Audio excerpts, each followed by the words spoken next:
All right, good evening, everybody. Welcome to this week's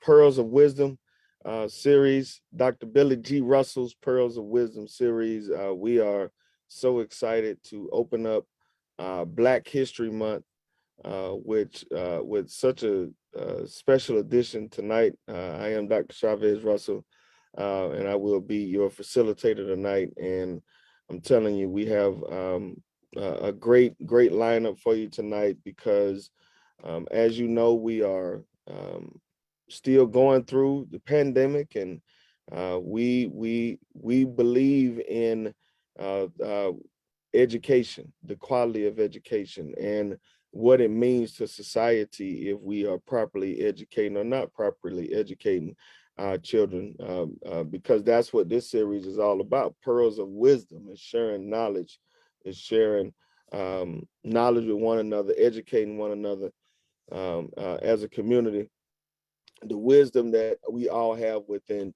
all of us. And tonight is no different because we got a perspective coming from African-American male educators, not just educators, but school leaders. And the reason why this is important and we wanted to bring it to you tonight is because we're having a lot of conversations with teachers and with others that are in the education field, the advocates, the lawmakers and things like that. But the voice of the school leader has been missing in the conversation, and specifically from a perspective of the African-American school leader. Can everybody hear me? I just want to make sure. Am I good? Give me a thumbs up if y'all can hear me. All right, Brother Ray. One of our guests said he couldn't hear, so I just want to make sure we was good. So we have Brother Arthur Turner tonight. I'm gonna have him to introduce himself. We're so happy to have him. We got Brother Justin Burgess tonight. We got Brother Lashawn Ray. But I want to open us up in prayer, and then we get going. Lord, thank you for all that you've done for us. Thank you for just this moment and this time to have this discussion. And Lord, we are praying for our community. We're praying for those that are out there every day trying to educate our children. We're praying for those that are out there leading those that are educating our children.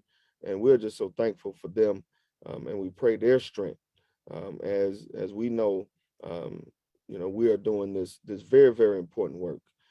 So we are thankful for the conversation that we're about to have, and Lord, lead and guide us in a way where everything that is said and done is according to your will. It's in your son, Jesus' name we pray. Amen. One thing I did want to mention is that Pastor Russell is a education veteran. I learned everything I know about education from him. So I just want him to just say a couple words and open up in terms of just welcoming everybody and just talking about where you think the state of education is right now. Just from what time that you were in it versus what you're seeing right now. Well, I came in education. I came from a background of when school was first integrated, and I became a teacher when this during the time when school was just beginning to be integrated. And I'm dating myself now, but also during that time I became a principal of the same school where I was denied even opportunities to be a part of the education process because of my skin. But I became principal of that same school district. And now very recently, that same school district where I was denied of being of education opportunities, that district has had to merge where they tried to keep us separated all this time. Now Marion County Schools is actually Marion County Schools. It's not East Marion, West Marion. It's actually Marion County Schools. And Marion Central, where I was principal at, has now become the main school. They realize that they can't keep us down all this time and expect to educate people and leaving out the importance of African American. So I got a whole lot of stories on that, but I'm thankful for what I went through as an education person. I was a 8th grade earth scientist, and my major was in earth science. And then I went on and got my degree in to become an educational leader. So I served as a teacher for 12 years and as a principal for like 8 years. And then as a overseer for like the last 20 years, I guess. But the bottom line is I've been in education all my life, and I've seen it evolve, where we must realize how important it is for us to educate our young Black people. In light of all the situations that have gone on, when you see what happened in Richfield, you see what happened in downtown Minneapolis, it's so important right now for us to be really, really into what we can do to help more educate our young Black people, and even get more Black people involved in the education system. Right now, you all, nobody's going into education. There's a terrible shortage for African American in leadership position, and just, I mean, for teachers. I mean, that's not just in Minneapolis. That's a worldwide thing, a nationwide thing. There are nobody going into education. So somehow or another, we got to get people excited about going into education and realizing that we can make a difference with our children if we are involved in their lives early on. So I'm thankful for the time I had working with our children in education. I think my most important time, I was probably a better minister when I was working in education. I ministered to a lot of people every Monday morning. I mean, teachers and students. It was just amazing how God used me to innovate in their lives. So you all are so very important, education leaders tonight on here. You're so very important. Just know you are ministers. Okay, what you think about yourself, you are ministers and you are important. So thank you. All right. Thank you so much for those remarks.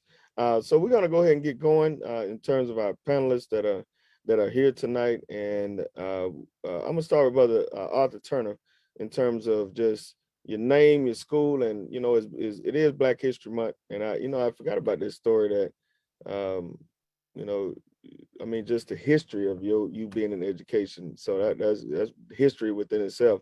So in terms of Black history, who inspired you? So name, your school, how long you been at your school, and who inspired you to be in education?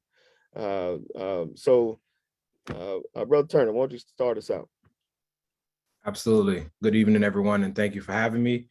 Arthur Turner III at LoveWorks Academy as the executive director. I've been in education for about 14 years and been the school leader at LoveWorks Academy for 3, and been at LoveWorks Academy for Arts since 2010. My mother inspired me to go into education. She said from a young child, "You're going to be a teacher." And I was like, no. So I tried every other path possible. I went into computer information systems. I went into music, and I ended right back up into education, where I got my first job in North Carolina. Actually started from a percussion camp just to teach students how to be on the drum line. And that turned into a full-time job. And since then, I've been in education. It's been a blessing just to be able to connect with young people who have the same story as me, struggles at homes, lack of clarity of what they want to do. So the way I choose to lead is around passion. That would be my I should say, the word that really identifies and describes why I do what I do is passion. I want students to know that there is no one path to success. It's just you have to take something that you really love and use that as a catalyst to get you to where you want to be at. So I appreciate you having me. Thank you. Awesome. And we got Brother Burgess. Can you let us know your name, your school, how long you've been there, and who inspired you to get an education? Good evening, everyone. Justin Burgess. I am the intermediate principal at Friendship Academy. This is my first year there. Definitely have an education background in special education. Coming fresh out of the classroom, where I spent, I want to say 5 years. But who inspired me was my father. He was a longtime educator as well. He instilled in me the value of what it means to have that return on investment with each and every kid that you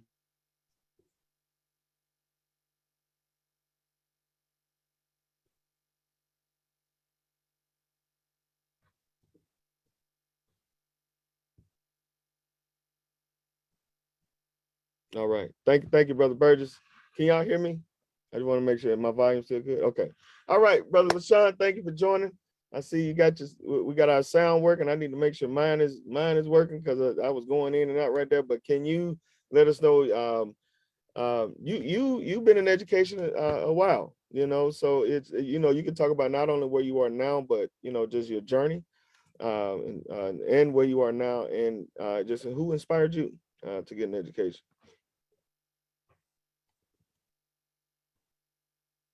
Can you guys hear me now? There we go. All right. Appreciate it. Thanks, Dr. Russell. Thanks for having me. Good evening, everybody. I wanted to say special thanks to, I didn't catch your name. Was it Russell? Gentleman that spoke first? Brother Turner, Arthur Turner. Oh, Arthur? No. Spoke first, the pastor, the trailblazer. Oh, okay, yeah. Billy G. Russell, yep. Billy G. Russell, all right. Hey, I just wanted to send a shout out. I mean, it sounds like you're a trailblazer in the field, and I always want to send a shout out to my elders and those that come before me. So hats off to you. I'm Lashawn Ray. I'm the executive director at Hiawatha Academy. Been at Hiawatha since August. A very short time as executive director. I was an interim executive director up until right before winter break, and where I was named. Fortunate enough to be named permanent executive director. I was in Minneapolis Public Schools prior to. I was one of the associate superintendents in Minneapolis Public Schools for 2 years. And, I just, for different reasons, it wasn't meeting my needs as a leader. I'll just leave that there for a number of different reasons. So I rolled the dice, and people thought I was crazy. I thought I was crazy because I left a permanent job for one that was interim, and just bet on myself and put it in God's hands. Prior to that, I was a principal in Minneapolis for 3 years. Prior to that, I was a principal in Chicago Public Schools for 4 years. I've been in education since 1997 in various roles. I think it was Brother Turner who said he was a special ed teacher. Was that you, Brother Turner? Or was that Burgess? Burgess, okay. I was a special ed teacher as well, emotional and behavior disorder. I've been teaching on special assignment, kind of an administrative intern, assistant principal, associate superintendent, and now executive director. Who inspired me? I would have to say that would be my mother, Ethel May Ray. She passed away when I was 14 years old. She passed away in my arms when I was 14, and was homeless. And growing up in Chicago, I was homeless throughout my high school career. When I say homeless, I stayed with different family members. I never slept with a blanket under a bridge. I'm not, painting that picture, but I bounced around from place to place. My mother had, depending on who you talk to, about a 10th grade education. My father had about a 7th grade education. And, my father was not as involved as he could have been. So I don't want to slight him and say he didn't have an influence, but I'd be remiss to say it's my mother that really pointed me in the right direction and said education was the way to go. Her motto was go to school and don't let your name beat you home. So if you know what I mean by that, and I try not to have my name beat me home, but it beat me home sometimes, and I paid the price. So good evening, everybody. Yes, sir. Thank you. I really appreciate everybody being here tonight. If you have any comments or any questions or anything like that, you can feel free to put it in the chat.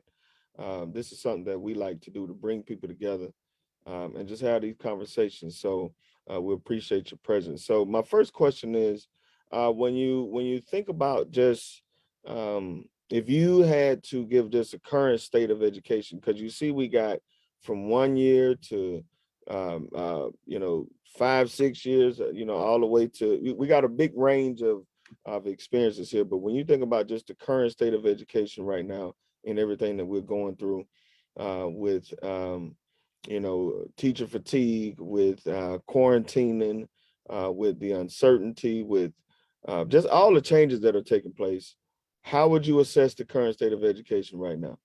So let's start with you, Brother Ray. Thank you. The state of education is I think there's multiple answers to that. I could say we're in a crisis, but it's different layers to that. It depends on where you're at. There's some schools that are affected more than others. If you look at white affluent suburbs, they're doing, may not be as affected as us here in the inner city.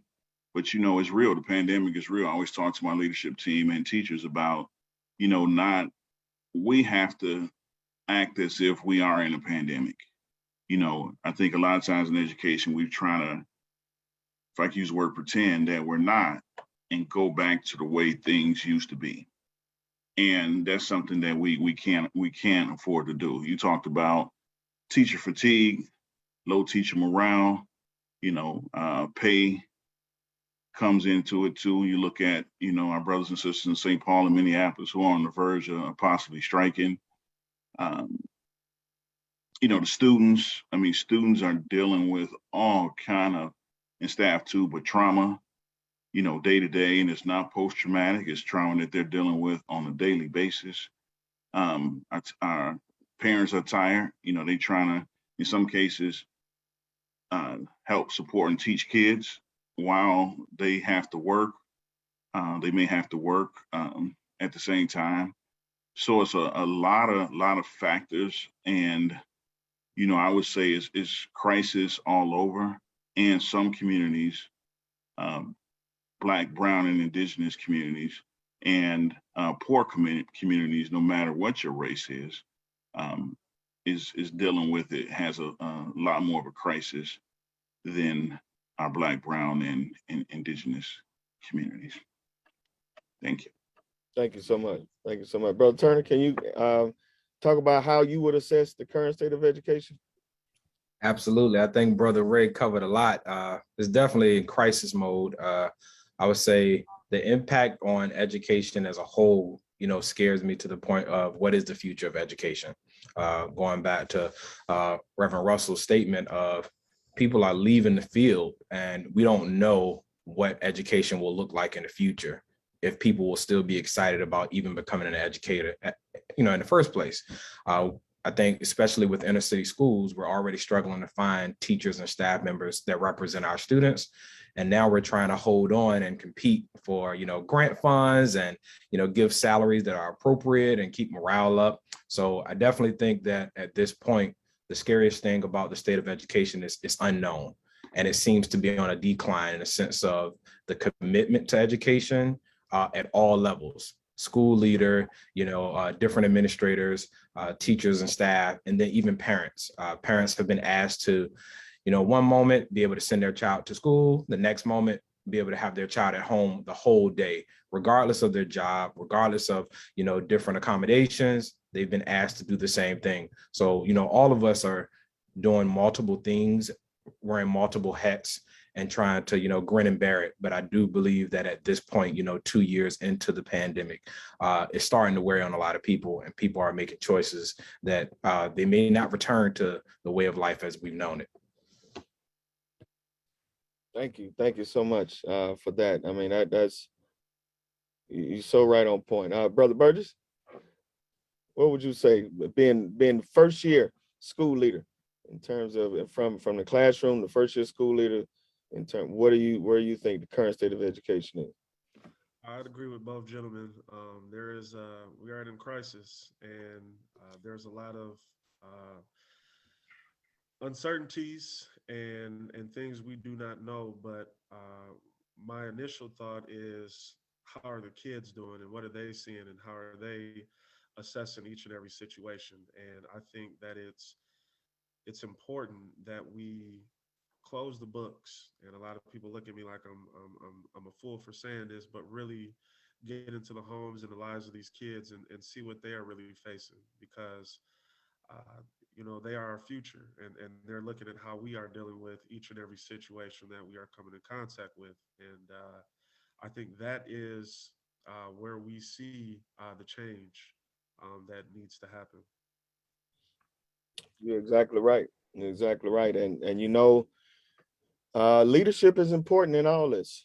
It's important that that schools have the type of leaders in this time that can make informed decisions, that can make the type of decisions that will that we don't even know what the outcome is going to be sometimes on limited information.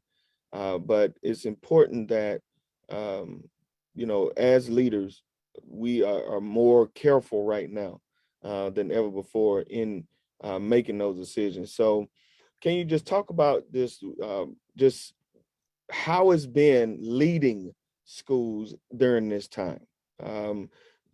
When you think about when my dad was in education, he didn't have to lead through a pandemic. They had their own issues, which are special to that time, and this is our time. So what is it like leading during this time of pandemic? We'll start with our Brother Burgess on this one. As being a leader during this time of so much that we got going on. Thank you. I would say it's a new experience every day. To sum it up, it's stressful. I won't lie. But as the Bible says, the race is not given to the swift nor strong, but the one who endures to the end. And that's something that I hold my hat on. But it's trying to corral teachers and students and get them to see that there is a light at the end of the tunnel. But that's hard because there's a lot of, as I said previously, just uncertainties. So just seeing how we can corral and keep everyone together is one of the most challenging things, I would say. Thank you for that. Brother Turner, can you speak on that in terms of what it's like leading, and even if you want to even go into like what one of the most challenging things that you are experiencing right now? Absolutely. I would agree with Brother Burgess that it's stressful. Luckily, I didn't have hair before the pandemic, so didn't have to worry about losing it. But I would tell you, one of the struggles that I've seen, is everyone's going through things. We're trying to support teachers, staff, families, students, physically, mentally, emotionally, and still have to worry about the expectations of academics. And it's hard because ideally we're all living in survival mode and we're trying to protect the whole person, not just a piece of the person, not just the brain, but the whole person. And then you have to come home and worry about yourself. So I think as a leader, after I make sure that everyone else is okay and that everyone else's needs are met, then I have to try to do that for myself. And if you have a family, you still can't get to yourself right away because you want to make sure that they're okay. And, I think the holistic aspect of this is we as leaders are really being challenged. Our commitment is being challenged. And, as Brother Burgess said, we plan to finish to the end. We plan to support and lead and be visionaries and collaborators, but it is difficult at times and not always having the answer, but having to make ethical decisions with the information that we have and just let people know that we're there in the fight with them. So the hardest part of leading right now is, again, making sure people know that they have support and then finding a way to support yourself if you don't have support as a leader to keep yourself going and keep your battery, fully charged every day. It's important to have that battery charged because if not, you will empty out really quickly. I promise you that. Brother Ray. Yeah, yes, sir. Thank you. I would say I've become much more in tune with being a compassionate leader and with a focus on SEL and making sure that the people around me are okay. Not that I didn't do that before, don't get me wrong, but I'm really in tune to it now and becoming a better listener. You have to be a listener as a leader, but in today's time, you really have to listen. And not only what's being said, what's not being said. So I would say SEL, listening. I agree with making sure that everybody else around me is okay. And as Brother Burgess said, I'm last. Brother Turner or Burgess, I'm sorry, I keep getting y'all mixed up, or not mixed up like that, but I can't remember who said what. So, I got three boys at home here and one on his own. So a lot of my energies are at work, making sure they're okay. My wife is okay. And then for me, it's like, okay, today I went to the gym. Now I got to go to the gym and try to, work off some of the stress. And so I would say listening, SEL, and I don't know about you all. I mean, Hiawatha may be a little bit different. I don't know, and what you all experience, but in Minneapolis public schools, for sure, and in Hiawatha, our all of our staff are struggling, but our staff of color are really struggling. If you put that extra layer on them, they're dealing with microaggressions, macroaggressions, they're dealing with, proving, that they're able to do the job. A friend of mine right now, brother, is going through it here, AP in a school, assistant principal in the school. And, he's been in charge, for 6 or 7 years, strictly as, behavior, and the kids see him as, this big, mean black man of staff, and it's never enough for staff. Why don't you send him home for 3? Why don't you send him home for 5? Again, I don't know if y'all experiencing some of these same things, but I would say, for our black and brown staff, for me, it's being in tune with them and making sure that they had the resources as well to be able to do the job and combat the stress. When I say that, I'm talking about affinity groups. We have a partnership with, I don't know if I can say this, RCC. We partner with them, and they're doing good equity work. So those are some of the things I will talk about, or that I have to say.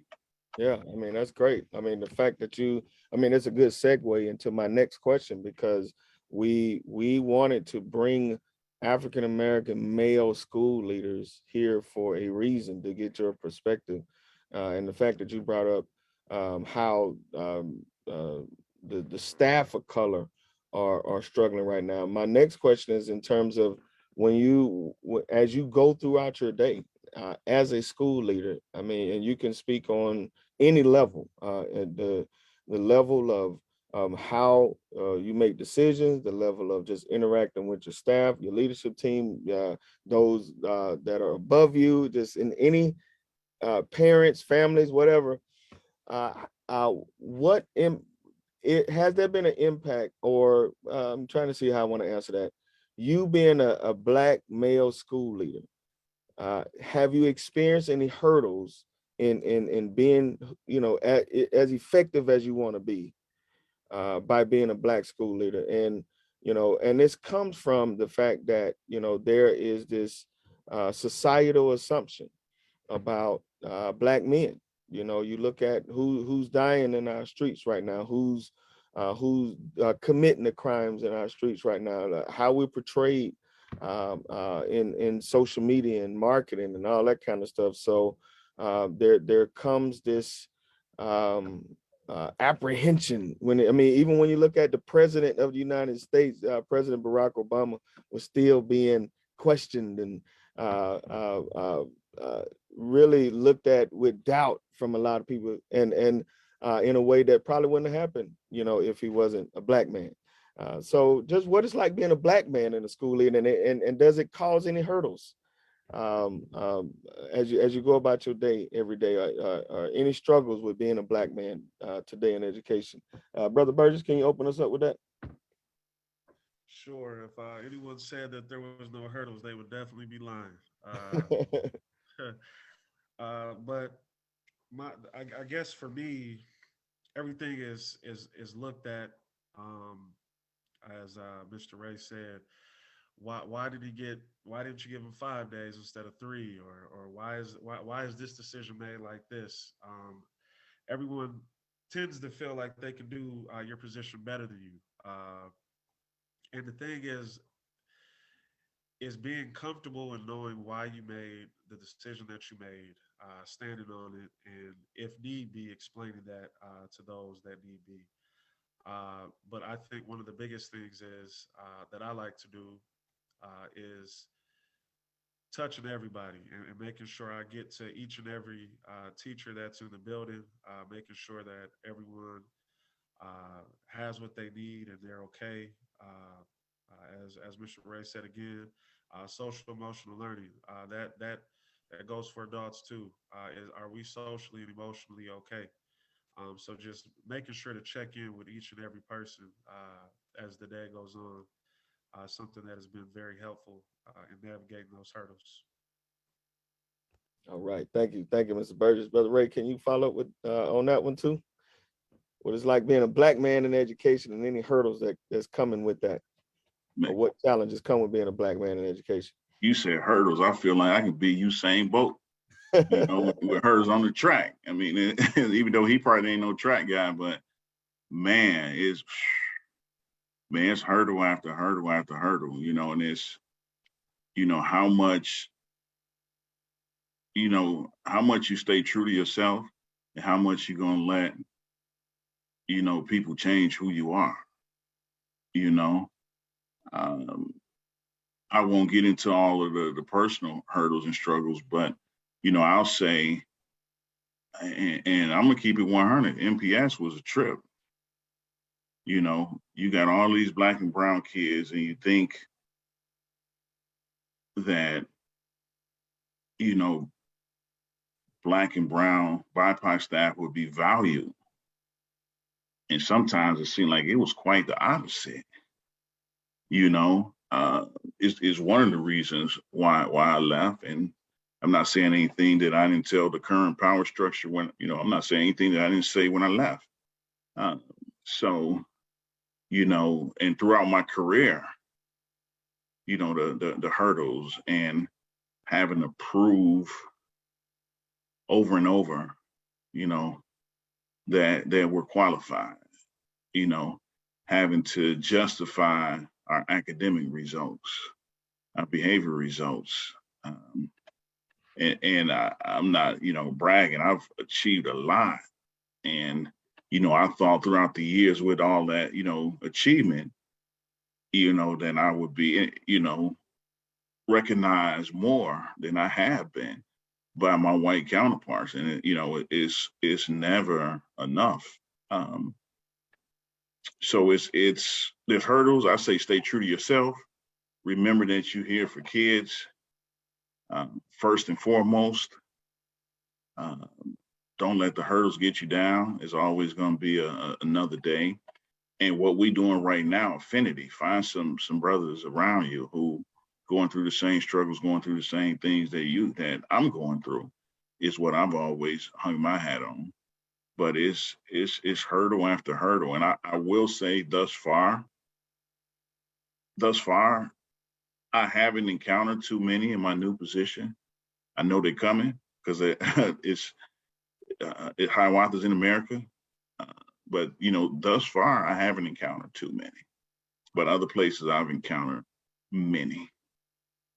That's a blessing. That's a blessing. And you know what? That's why I'm so thankful that y'all are here tonight. And just to let people know from our own perspective that we deal with having to prove ourselves over and over again. Every day we start from zero. Seems like it. And like you said, and it's good to hear from a brother like you that had so much, you've accomplished so much in education here, and you still feel like you have to prove yourself like year one each and every day. So that's something that comes with being who we are as leaders in education. So Brother Turner, what would you say to that? Yeah, I think both brothers, added a lot. I would say it's no different from being a black man in America, honestly. Every day it is a battle, proving that you belong, proving that, you have the same work ethic. So you have to work twice as hard, even, dress, how I come to work has to be adjusted. I want to be able to wear some jogging pants and a t-shirt sometimes and, regular sneakers, but I don't have the same level of respect, or I don't receive the same level of respect unless I come in with my suit and my bow tie. Even being able to make the certain decisions and having people just follow those decisions based on your experience, your ethics. And I think a lot of those things can be complicated. For me, I think going back to what Brother Ray said, I went through a journey of accepting that feedback because I wanted to make sure that I wasn't being closed-minded. You know, we as educators preach growth mindset. So we don't want to be leaders of a concept and not explore that journey on our own, right? So I used to take that feedback and adjust and mold myself to be, you know, I guess more acceptable to others. And I got to a point in my journey where I said, I'm going to be unapologetically Black and I'm going to be very pure, which means I want the best for everybody. I don't care what your background is, the color of your skin, your thought process. It really doesn't matter to me. If you work at my school, if you're a student at my school, if you're a family within my community, I'm going to do everything I can to support you so you can get to the next level. But at the end of the day, I shouldn't have to ask for you to follow me. I shouldn't have to ask you to do your job. I shouldn't have to ask you to do right by children. And it shouldn't even be a question of what we're here for, because we're here because of children and making sure that they can be successful. And I think those are the things that I struggle with the most. Is at my purest level, I just want to see our kids, our communities, educators in general, regardless of the background, just be successful. You know, we're all trying to do the same work, but at the end of the day, we always find ways to separate ourselves, devalue each other. And I think ultimately, especially being a Black leader, I assumed, and this goes back to Brother Ray, I assumed working in a school system or a school that served predominantly African-American or Black students or students of color, that it would be different. And you experience some of the same challenges regardless. So if I'm the voice of a community, if I'm speaking for kids who look like me, I would assume I have some level of understanding of what they're going through because I went through those same struggles. Y'all dropping them jewels tonight. And I am going to circle back in terms of just really wondering what it is y'all do to keep y'all going and to keep that fire alive. Before I go there, though, I want to switch to two topics in particular that we're seeing that have popped up this year that we didn't see as we are coming into this year. And those topics are the increased level of disciplinary issues that we're seeing in our schools and staff fatigue. And when we came into this year, those are things that we didn't plan for in the spring. We planned for the year in the spring before we enter a school year. We started planning that, and we didn't plan on what we need to do for staff fatigue. We didn't plan on what we need to do for big increases in disciplinary issues and suspensions and things. So first, I want to just talk about the disciplinary issues and the suspensions. What do you think is because it's happening all over the country, right? So what do you think the root cause of that is? A lot of people have different theories about it. Nobody has really put their finger on it. So just from your perspective, what do you think it is? Brother Turner, can you start us out with that one?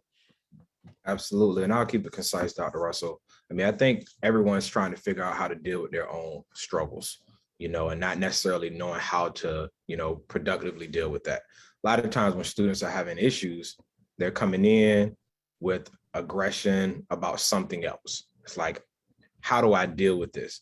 And if we don't take the steps to understand and get clarity and then give them the tools they need to make better decisions, naturally, they make the wrong decision. So I think that can go from students to staff to families. I don't think it's, you know, specifically students, because even staff members are having outbursts or making decisions that they wouldn't have made in years prior. So I think at this point, everyone's dealing with so much. We haven't really figured out how to filter that energy in a productive way. So some behaviors are normal and some behaviors are, again, a result of the pandemic and everything going on in our world today. Brother, thank you. Brother Turner, Brother Burgess, how would you assess the situation? Being a first year principal, looking at, you know, coming in in your first year, seeing in a year that's seeing more disciplinary issues and things like that. What do you think some of the root causes are of this phenomenon that we're experiencing?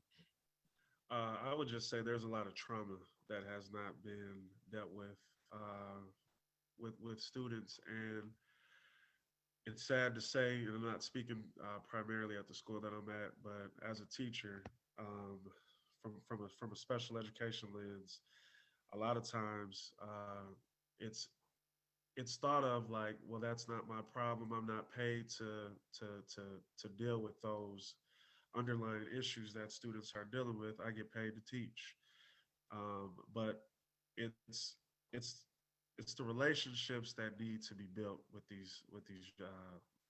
kids, and I think that speaks to some of the disciplinary actions. And I think that a lot of the things that we do see, as Mr. Turner said, is common, or it's normal behavior.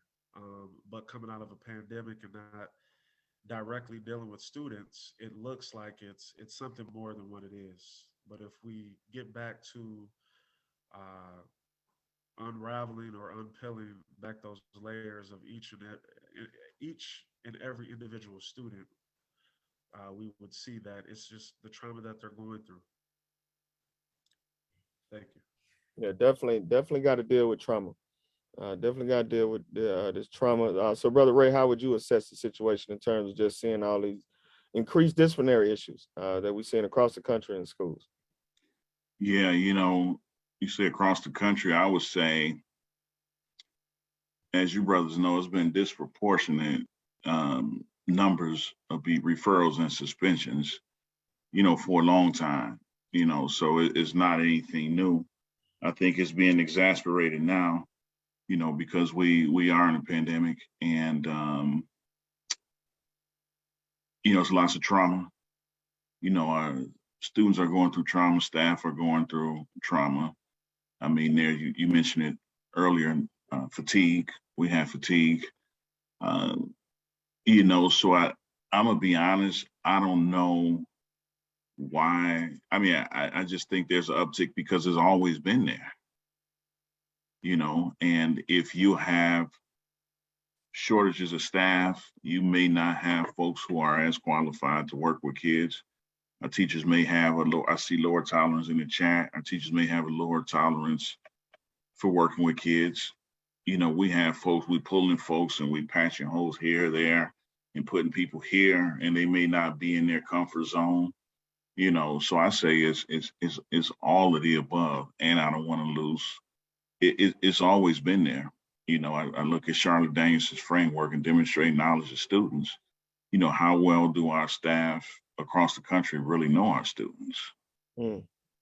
And that's at the root. In Chicago, when I led, we spent a lot of time on knowledge of students and making sure people knew their students. And I mean that wasn't a silver bullet, but that in itself, as adults got to know the kids and build a relationship with the kids and families knew it was, whatever happened was out of love. It wasn't not a, fear or spite. I mean, that goes a long way. Oh man, those relationships are so important right now. In order to understand what is going on, because I think that's why no one has been able to really put their finger on it, because everybody's experiencing this in a different way. In terms of how they are coping with the pandemic, everybody experiences. We've been trapped. We've been at home more, so now we expose to more of our home lives more, so that may have an impact. So it's just a lot of different factors that are going into it. And when you think about the other topic of just teacher burnout and staff fatigue, and the reports are looking like it's going to be a tough year this year in terms of teacher retention. Not only, because sometimes what happens in the charter world or the education world here in Twin Cities is that we get a lot of teachers moving from school to school. But this year it looks like teachers are moving from school to other careers. So I guess I got a two-part question this, and I just asked the first go around is, what do you think we can do as school leaders to, I guess I don't want to say stop the tide or, just slow the tide, because, when it comes to burnout is real. We're experiencing it now. I mean, fatigue is real. So what is it that we can do or that you are doing to combat this issue in your respective school buildings? Let's start with our brother Ray on this. Yeah, we just coming back from distance learning, because of a number of reasons, but COVID being one. Um, One thing we're doing, even as we come back, in the month of February, we're having asynchronous Fridays, and we're going to see, how that may, if we're seeing benefits, will the kids be more energized, will the staff be more energized? So we're doing asynchronous Fridays, is one thing that we're doing. Another thing is I talked about those affinity groups. We're having affinity groups for right now our Black staff. Well, longer term, I look at what they do over in been doing in Finland for years. Where, and I'm not saying that Hiawatha is doing this tomorrow, but just look at what they do. Their teachers teach about 20 hours a week, and the other 20 hours a week are professional development and learning. Wow. And then the kids, of course, are there 20 hours a week, and the rest of the time they're at home. Wow. And Finland for years is one of the top educational countries in the world. So I guess I say, I'm not saying we tip the scales that much. Like I said, we're doing one Friday a month, but just being really intentional about PD treating, staff as professional, like doctors and lawyers. And I think in education, we got a ways to go, to start treating our teachers better. But I would say, doing things like that, professional development, having them not be in front of kids all day, every day from 8 to 5. It's a couple things that we're doing, and I think that nationally leaders can do to help to alleviate some of the burnout, alleviate some of the people leaving the profession, leaving your school. And I'll find out at the end of the year it may completely backfire. But those are some things that I'm doing. Yeah, I'm definitely gonna follow up with you about that, because that's one thing I think it's some schools that are already doing that in Minnesota and just reporting wonderful results from it. Yeah. Okay, let me know when. Staff around, things like that. So we'll be checking in. Brother Turner, what do you think on that one? Absolutely. I agree with Brother Ray. I think I start with the relationships. So I've been trying to be more intentional of just talking with staff more. I think everyone has an individual need similar to our students, right? So just making sure that you assess what each staff member needs and being able to build that relationship more authentically. In addition, we moved to half-day Fridays. We realized that within our community, our parents can't really take anymore. So again, students can still come to school, they can have breakfast, they can have lunch, but then that second half a day while the students are heading home, our staff members are able to just get some work done. We hope to minimize the workload that they have to take home, whether that's grading papers or lesson plans. Again, just being able to give them their lives back by saying, hey, we're going to give you this time to get all the things that you normally would take home with you. You can do at work and then be able to really enjoy your weekend. Another thing that we're looking into is making sure that we focus on priorities. As a school or as educators, we get into a million initiatives, and that can be overwhelming. Right now, we're saying, how can we dial it back? That thing that you want to do, we might need to wait, for a couple of years. Or, this new thing that we want to try, we might need to wait. Let's just focus on what are the priorities and keep the priorities, we'll always say, keep the main thing the main thing. We want to do a lot of stuff for our students and families, but we may not be able to do it right now. And I think outside of that, our last initiative that we're looking into is being able to find ways that we can compensate our staff a little bit better, whether that's a stipend, whether that's an increase in salary. Us being a smaller community, we do have challenges, but we are looking into those things because we understand just showing a little bit of love to your staff members goes a long way. So we're looking at ways to be able to do that for them in the next couple of weeks. That's awesome. Oh man, I got my notebook. I'm gonna have to go back and listen to all these strategies y'all got to help us. Brother Burgess, how would you respond to that in terms of just staff burnout and staff fatigue? Both gentlemen pretty hit it on the head, but I would say one thing is just empowering employees and staff to be transparent and allowing them the opportunity to speak their mind respectfully and prioritizing, as Mr. Turner said, the workload, and making sure that something that I like to do is one-on-ones with teachers. And I know that seems easy or it sounds fundamental, but teachers that are finding themselves with that burnout, being intentional, getting to those classrooms.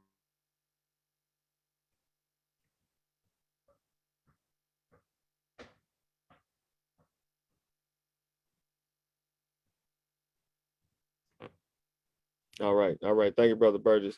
Man, the time that went by so fast, y'all. I mean, it's I got all these questions in my head, and we ain't gonna have time. But one thing I do want to ask is because my last question is gonna be about just what keeps y'all going, and just what kind of call to action would you have for the community. So just be thinking about that. Uh, so the question I have before that one is, what do you think if we come out of this and we're the same, we missed it, right? As an education community, if we come out of this and we're the same, we missed it. So what do you think the main thing that we need to learn about how to educate our children post-pandemic? So we start Brother Turner on this. Thanks, Dr. Russell. And Dr. Russell, I'm gonna answer your other question too. And I know you want us to communicate this. So what I do for myself again is I try to have my faith. You know, I know that I'm doing this for my family and my community. Those are the things that, you know, keep me grounded. As far as being able to have my stress relieved, I have been working out. So, you know, just making sure that that's a steady commitment, a time for myself to de-stress, so I don't go in and stress nobody else out. So I think that is hugely important. I think what the call to action should be is this is a time for innovation. This is a time for thinking outside of the box, whether you have a large school district, whether you have a small school, whether you're looking at it from a community standpoint, whether you're looking at it from a parent standpoint. Like, we all need to be thinking about what can education look like in the future and trying those initiatives now. The money is there, the opportunity is there. Yes, it's more stressful, so you have to do it in a very delicate way. But I think education has to look different. It still looks like the Industrial Revolution. And in order for us to educate our kids and our children for the future that is unknown, we have to think outside of the box. That will include technology, that will include asynchronous approach, that will include different schedules, that will include different curriculum. And how we have that conversation authentically and collaboratively is going to be a test of the individuals within the work. But at least you can start making steps within your own area, your own school, and your own community, and your own staff. Amen. Amen. Brother Burgess, can you respond to that one? I think Mr. Turner summed it all up. Like breaking up just a little bit. But for me personally, what I do, I think self-care is definitely key. Something, as you know, music. Can you hear me? You breaking up. There you go. Okay, I think you're back now. Can you hear me now?